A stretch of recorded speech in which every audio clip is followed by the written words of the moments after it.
काश मैं on duty होता, तेरी रोज FIR काटता, तुझे रोज थाने के चक्कर लगवाता और तेरी जूतियां नहीं तुझे भी घिसा नोच के तेरी बोटियां डाल दूं कहीं। बस गुस्सा नहीं करना।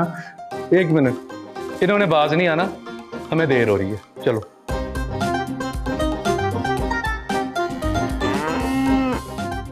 बुड्ढा खड़ूस। हाँ?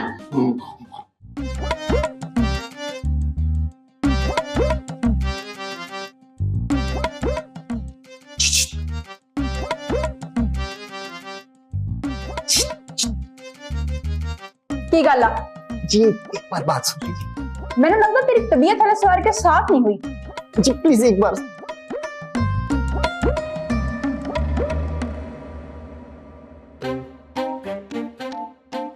हाँ दस की गल?